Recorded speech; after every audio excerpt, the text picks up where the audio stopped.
ఇలాగ వెళ్ళిపోతున్నాం తిన్నగా వెళ్ళిపోయి తిరుగుతాం ఇలాగా తిరిగాక దూరం వెళ్ళాక ఆ కొంగలం దూరం 30 రోడ్ ఇదో 400.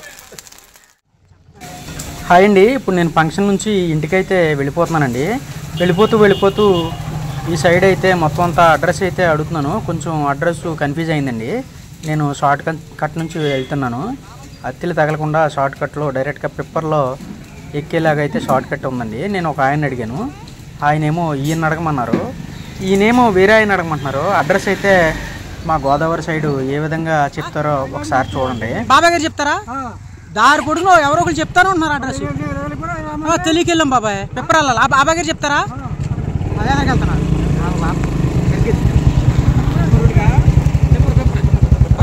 నడిచి బాబాయ్ చెప్పరేటు ఎదర చర్చి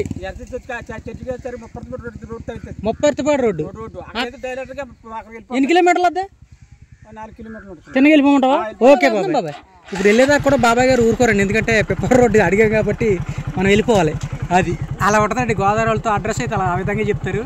సరదాగా కామెడీగా అయితే తీసుకోండి. బాబాయ్ పిప్పర్ రోడ్డు ఏంటండి? ఇప్పుడు ఎలాగా ఉప్పత్పాడు నుంచి వెళ్ళిపోతారా, అత్తిలి నుంచి వెళ్తారా? ఎటు వెళ్తే బాగుంటుందా? ఉప్పత్పాడు మీద వెళ్తే బాగుంటుందా, అత్తిలి మీద వెళ్తే బాగుంటుందా? ఉప్పత్పాడు నుంచి వెళ్తే దగ్గరనా?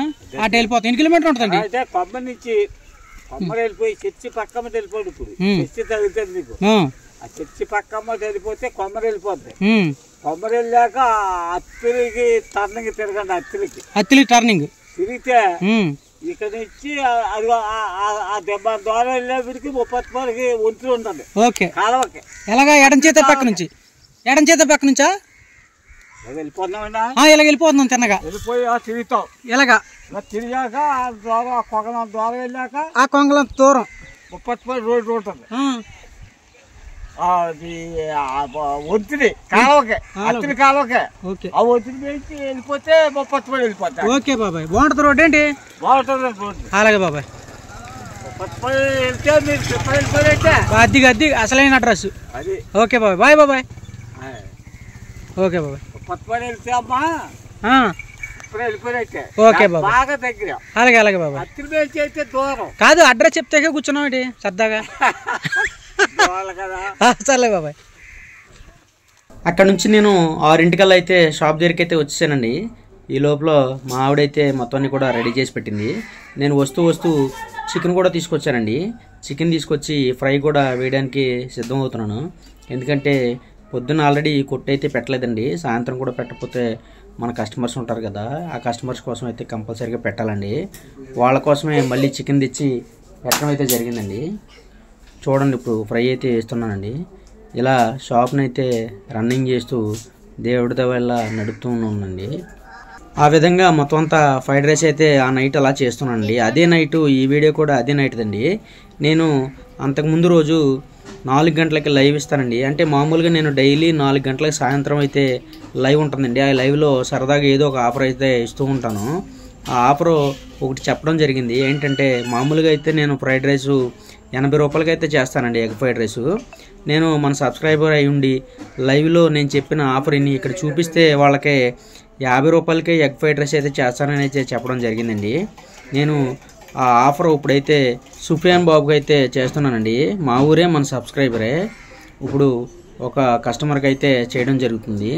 ఈ నైట్ అయితే ఈ ఆఫర్ ఒక కస్టమర్తో అయితే ముగించానండి. ఇక్కడతో ఈ నైట్ అయితే అయిపోయింది. మళ్ళీ తెల్లారి వీడియో కూడా పెట్టాను, అది కూడా చూడండి. ఎన్ని తీసేయి పడతాయి.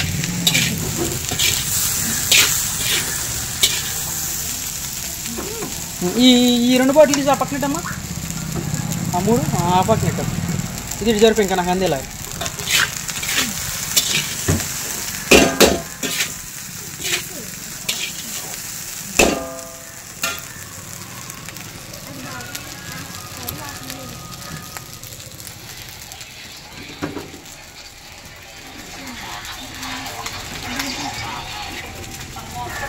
వదిలేండి, సరిపోద్దులే. తలే అలా ఉంచండి. గుడ్లు అతను డబ్బులు ఇచ్చేయండి, సరిపోద్ది. గుడ్లు ఇచ్చేయండి.